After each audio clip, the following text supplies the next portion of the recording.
thoroughly encourage you to binge on Jesus if you haven't. The Chosen is an excellent production, well written, very good Christian production. So this Sunday we're going to focus on, this is season 5, episode 7, on this particular clip. At the beginning of all of season 5, each episode opens up with Jesus sharing the Last Supper with the followers, and then it goes on to a different time, a particular part of the story.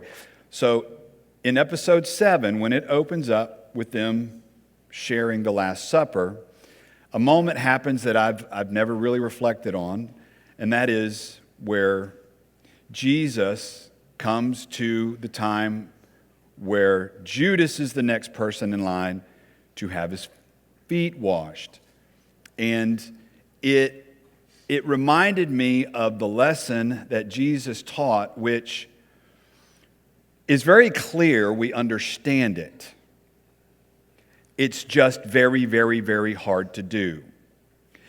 There are some passages that are hard to understand, like blessed are those who mourn, or blessed are those who are persecuted for righteousness' sake. Then there are those passages that are not hard to understand. They're incredibly clear. They're just very, very, very hard to do. In Matthew chapter 5, verse 44, Jesus says, you've heard it said, the natural thing to do, what is obvious to most, is love your neighbor, hate your enemy. But I tell you, you're being led astray with that lesson. If you're following me, that's not what I want from you. What I want from you is to love your enemy, to do good to those who persecute you. Later in Romans, Paul would say, bless those who curse you. This is Romans chapter 12, verse 20. Do good to those who hate you.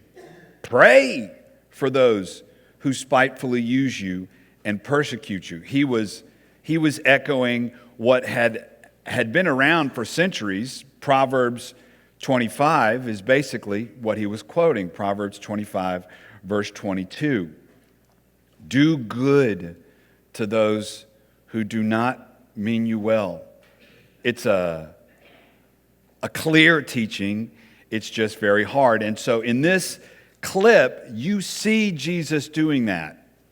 As you've watched the episodes, if you've been watching them, you know, and you don't have to watch the episodes to know, if you're a student of Scripture in any way, you know, Judas has already sold him out. Judas had a price, and he accepted the money and told them where to find Jesus. He's already set it up, and he's going to continue to do harm. He's going to continue to cooperate, to collaborate, and give them the position of Jesus.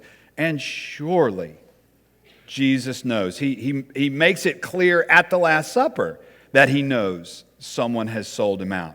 So even though he knows what Judas has been up to, he washes his feet. Now, as we watch this clip, what I want you to pay attention to is Judas's response. It doesn't give you much time, maybe a 5 to 10 second window to notice Judas's reaction.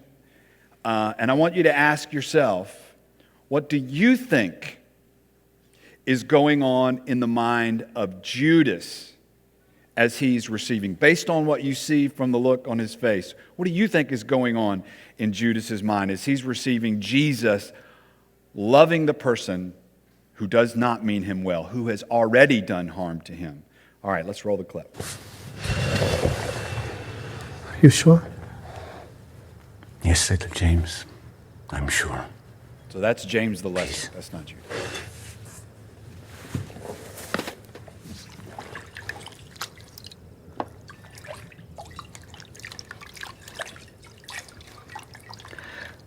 How beautiful upon the mountains are the feet of him who brings good news, publishes peace, and proclaims salvation.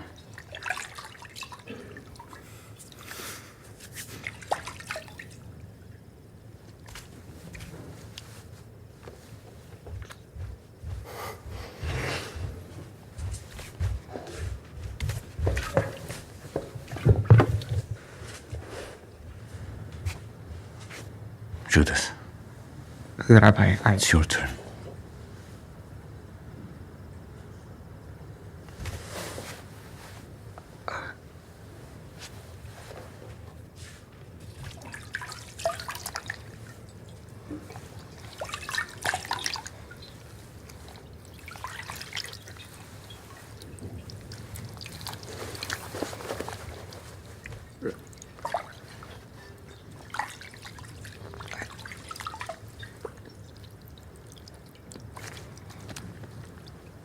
thank you, Rabbi.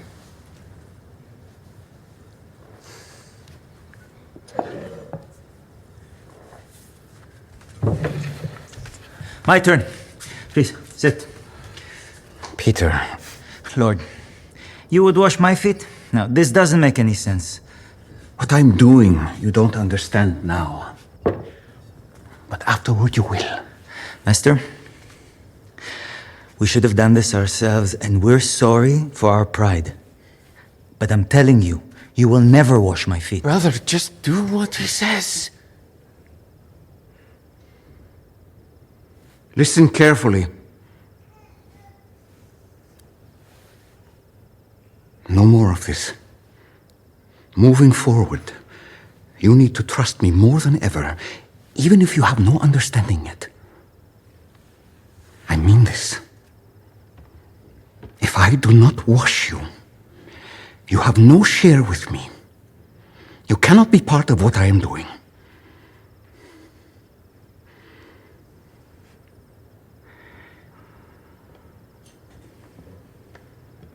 Well, in that case, Lord, wash not my feet only, but also my hands and my head.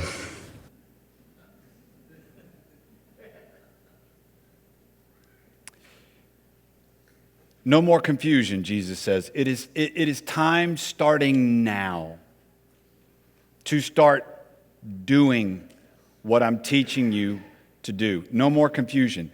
If you want to move forward with me, I need you to not only understand these lessons that I'm teaching you, but to receive my help in helping you to do these lessons. And one of those lessons is to do good to those who you may classify in your mind as enemy. It didn't depend on how Jesus felt about Judas. He was doing good to him as Scripture taught. I'll repeat it. Bless those who curse you. Has nothing to do with how you feel. It's not a noun like a feeling. It's a verb. Love is both. It's not just how you feel. Love is also what you do. Bless those who curse you. Do good to those, not just to those who are part of your family, part of your tribe, part of your ride or die. That's what everyone else does. Jesus is teaching, if you want to follow me, if you want to go with me to do this great project of bringing more heaven into people's lives, you've got to start applying my teaching to your life. Pray for those who spitefully use you or who even persecute you. There's a reason for this. Jesus could have framed this moment the way I would have framed it. Does Judas deserve me to do this? But he didn't frame it that way. It's not about, does the person in your life deserve you to do good to them? It's not about that. That's like your first hurdle. Does that person, you're probably thinking of someone now, does that person deserve for me to do good for them, or to pray for them, or to forgive them in my heart? You need to go ahead and answer that question. It's no. It's no. It's not about, did Judas deserve for him to wash his feet? No. No, no, no. Answer the question. He didn't frame it that way. He framed it, Jesus framed it, do I want to bring more heaven into this moment? And therefore, I'm going to do good even to my enemy.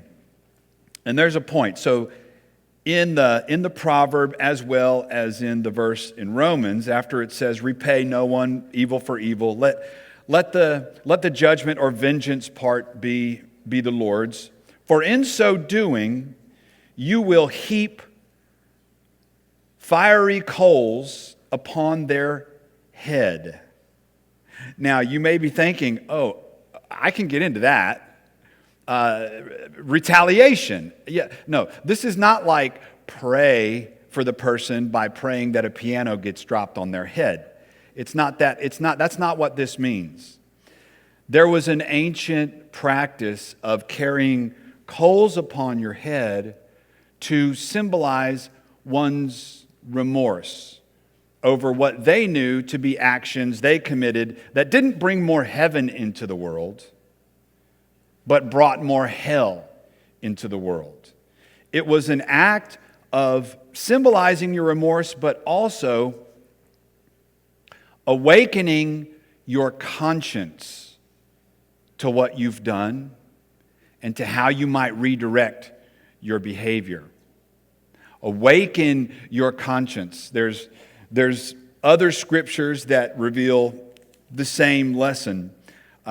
In Ezekiel chapter 10, as God is speaking to the prophet about all the ways that Israel had gone astray, been apostate, turning from the Lord, the Lord then showed Ezekiel a vision of burning coals, and he says to him, this is chapter 10, verse 2, receive these from the censer between the cherubim. In other words, receive the burning coals as a resource from heaven and throw it down on the whole city.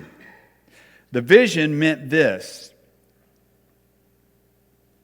have the whole Israel become awakened to their misdeeds and their conscience for how to turn. You'd find Job repenting in ash. You'd find in the book of Jonah, the king of Nineveh, repenting in ash.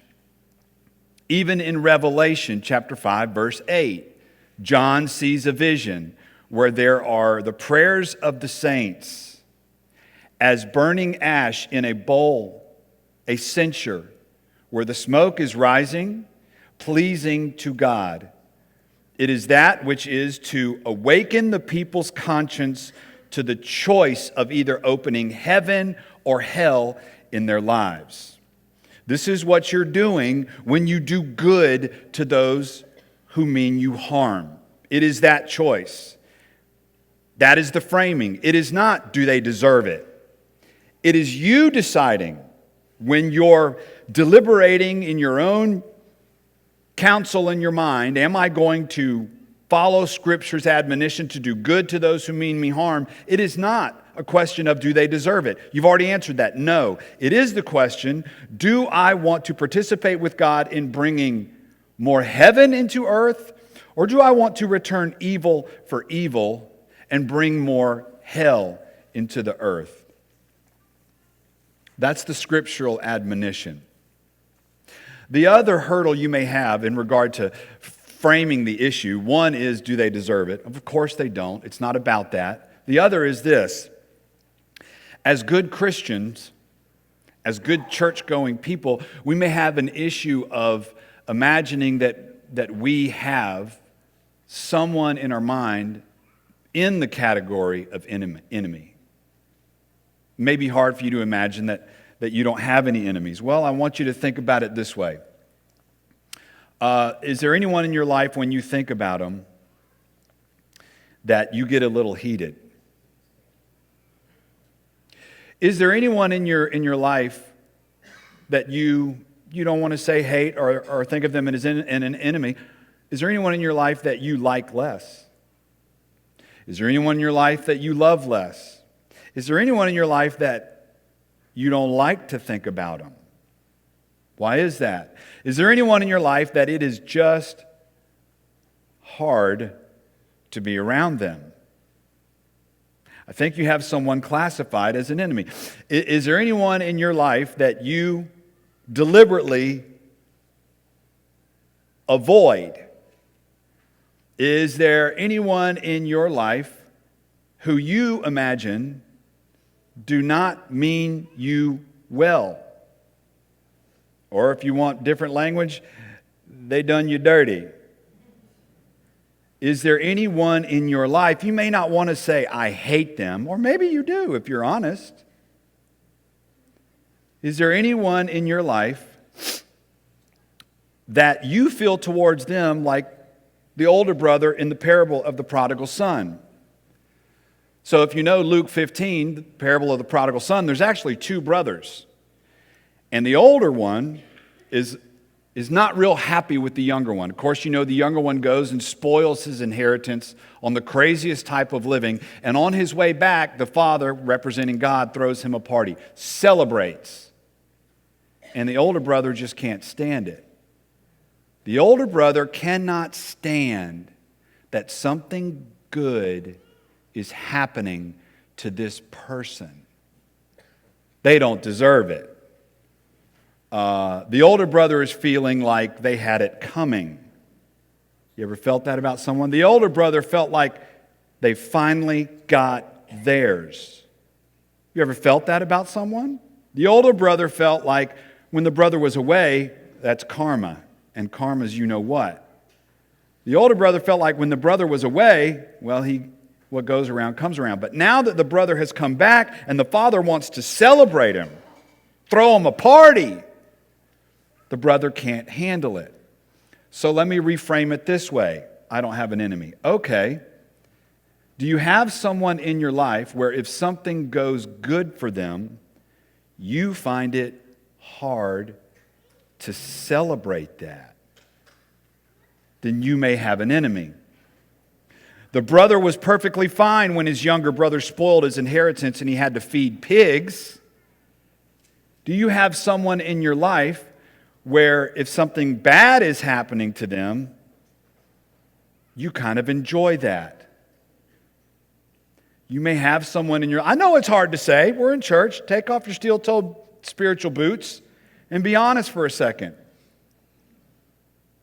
Here's another classification of enemy. The Jews didn't like the Samaritans because of religion and race, which is a terrible thing. And when Jesus and the followers were going through Samaria, the Samaritans did not treat them well. And the disciples said, Jesus, how about we call down fire from heaven and burn up the city? Now, this is not the sort of fire of coals that Scripture is talking about. This is what we want to do with the fiery coals. Throw them down and burn them, and this is not what Jesus wants.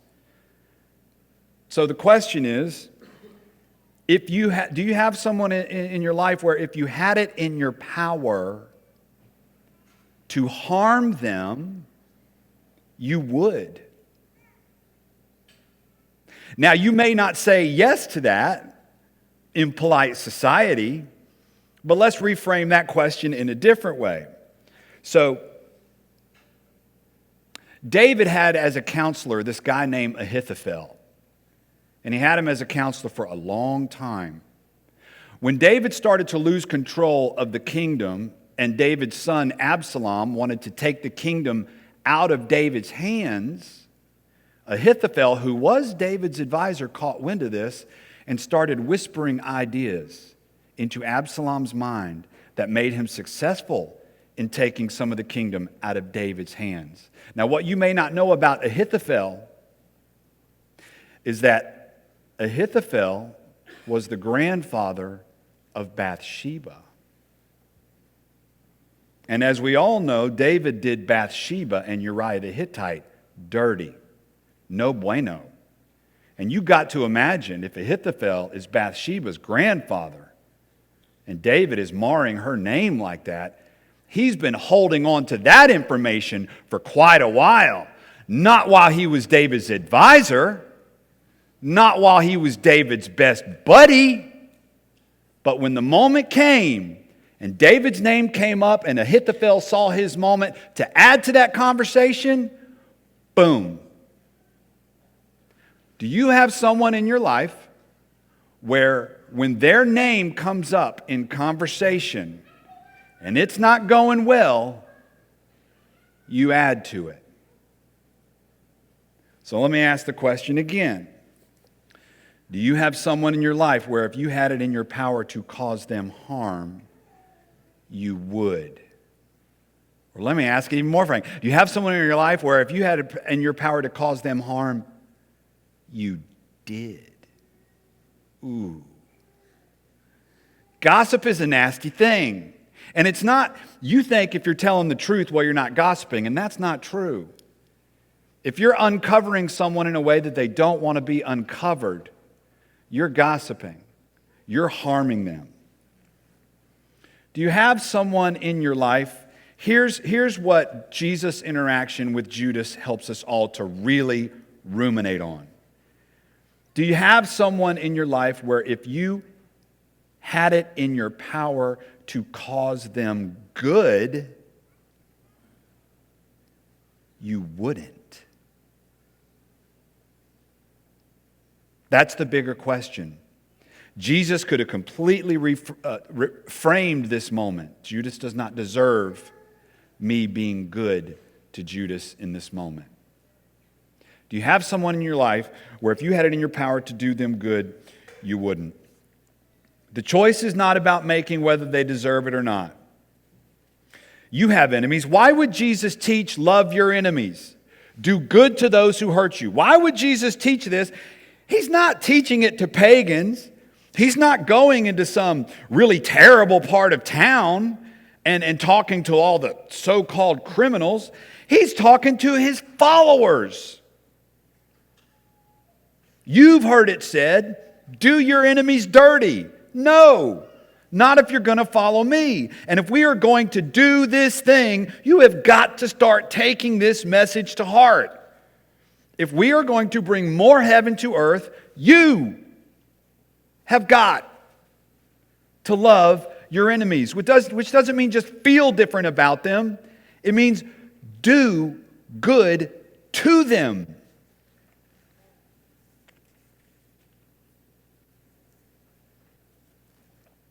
Some ways I would like to challenge you for the next 30 days. Because I know, based on my own experience, I don't do this lesson on my own. First of all, there is the teaching of Jesus. We likely would not have thought about this had he not taught it. It is like the message of the cross. If he had not risen, we would pay no attention to it. We would say, you see, that's what you get if you love your enemy. But that's not what happened. Loving his enemies, praying for their forgiveness even as he was being nailed on the cross, is the greatest power the world has ever known. And it changed the world. So you can't do it on your own, but you can with Jesus' help. So I would invite you, I would encourage you for the next 30 days. You have someone in your life, trust me, you have someone, pray how you might do them good. You can't forgive them. I get you, man. You don't have a forgiveness switch. If you did, you would have switched it. I get it. How do you do it? Well, how about have you ever spent 30 days praying that the Lord help you to forgive that person? Probably not. Or you have someone in your life that you could call and say, hey, that dirty air that started between you and I'm sure I had a part in that, and I want to give a sincere apology for my part in that. Do you have someone that you could call today and probably do that? Yeah. Bring heaven into the world, don't bring heaven into the world. Bring heaven into the world, don't bring heaven. Do they deserve it? No, but that's not the choice. Don't bring heaven into the world, bring heaven into the world. And now maybe you can't make that apology, but have you ever prayed for 30 days, God, help me find a way, an opportunity to express my sincere apology to that person for my part in what got dirty between the two of us. Or pray for an opportunity to do good to someone. Someone has done you dirty, and you want to do good to them. You don't want to hurt them back. you want to follow the teaching of Jesus, but you don't know how to do it. Pray. Take a 30-day period. Name that person and pray for 30 days. God, I want to do something good for them. Even if they don't know about it, I want to do something good for them. Show me how to do that. I want to bring more heaven into the earth as you taught. Or someone in your life you are already thinking about doing them dirty back. And you can't seem to let it go. Every time their name comes up in conversation, you do add to it. Every time their face jumps in your brain, you do sit there and have anger fantasies about what you wish you would have said to them. Ooh, I would have got them good with that statement.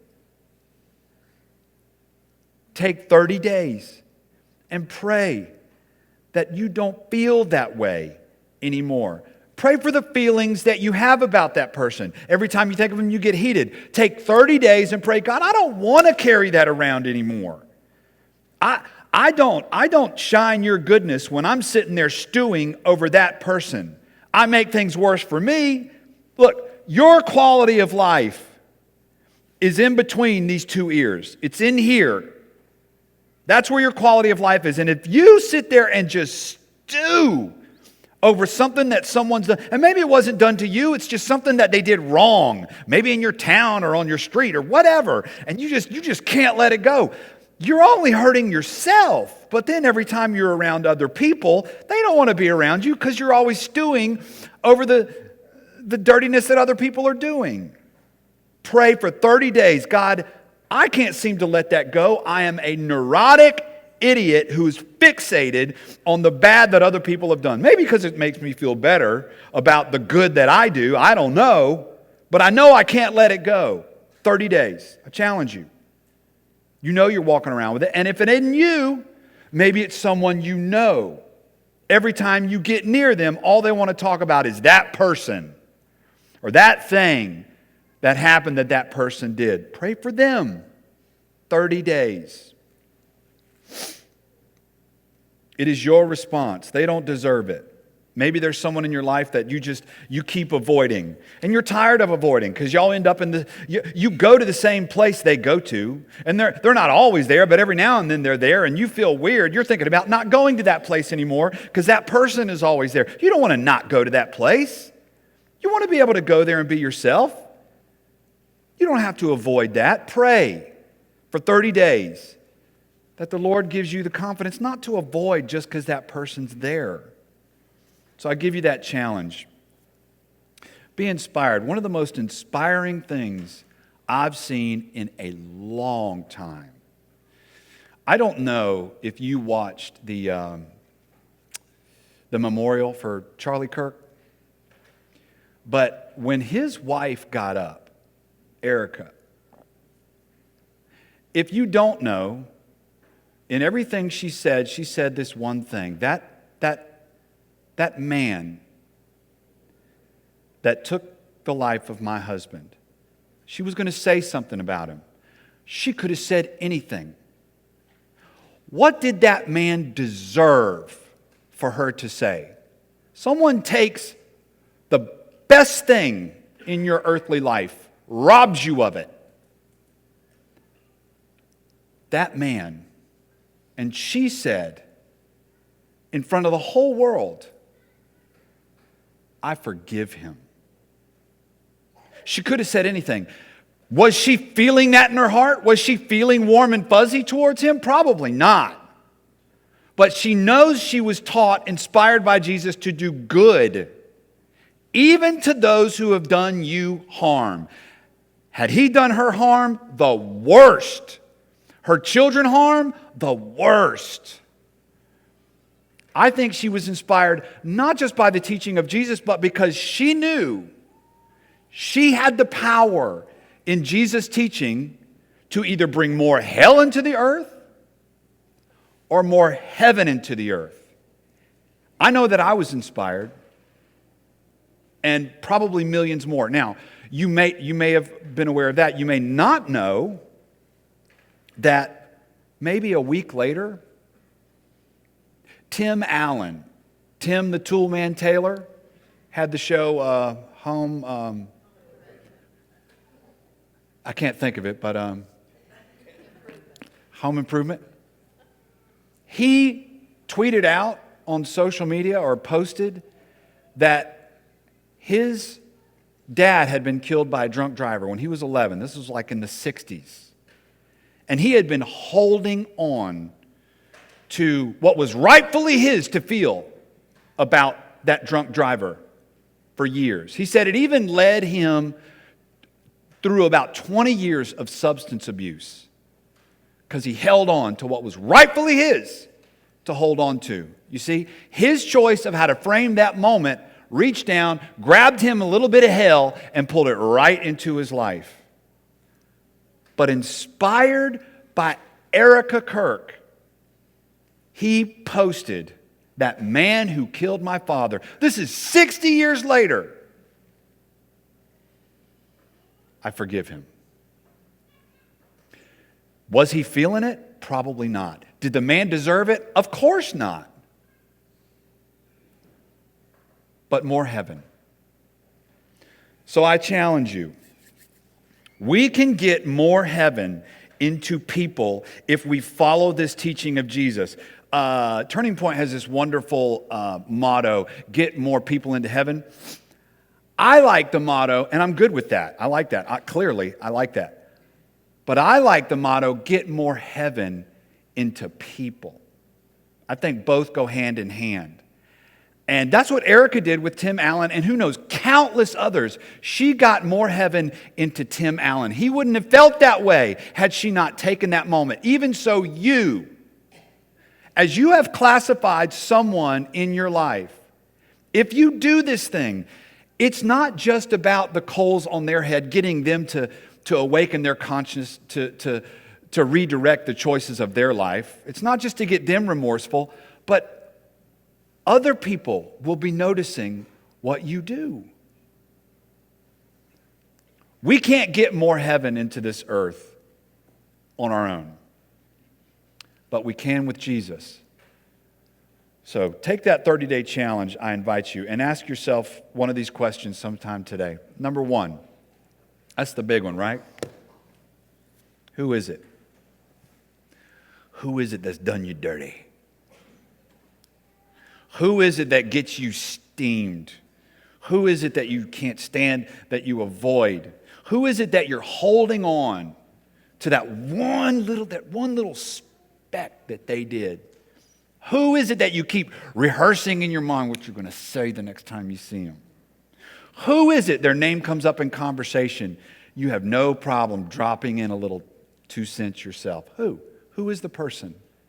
Who's the person that you sense God, not me, God, calling you to do some good to? What's the name? Doesn't mean you have to go out and do it today, but just name it.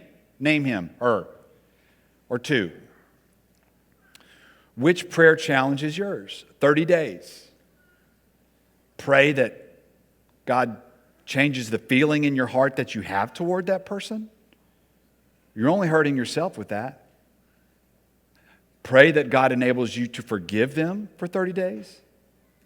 Pray that God enables you to find a way to do good to that person. Pray for 30 days that God enables you to find some avenue of apologizing. You could bring heaven in the earth today with any of those things. Pray for 30 days. Thy will be done on earth as it is in heaven. Do you mean it? That's what the prayer is. Which prayer challenge is yours? Name it. Or 3. Describe to someone a time when you or someone you know did good to another who didn't deserve it. You've seen it happen before. Think about it. What did the person do, or what did you do? Doing good to someone who didn't deserve it. And reflect on this. In what way did heaven break in? Be inspired by that. That night, Jesus washed his feet. What would you have done?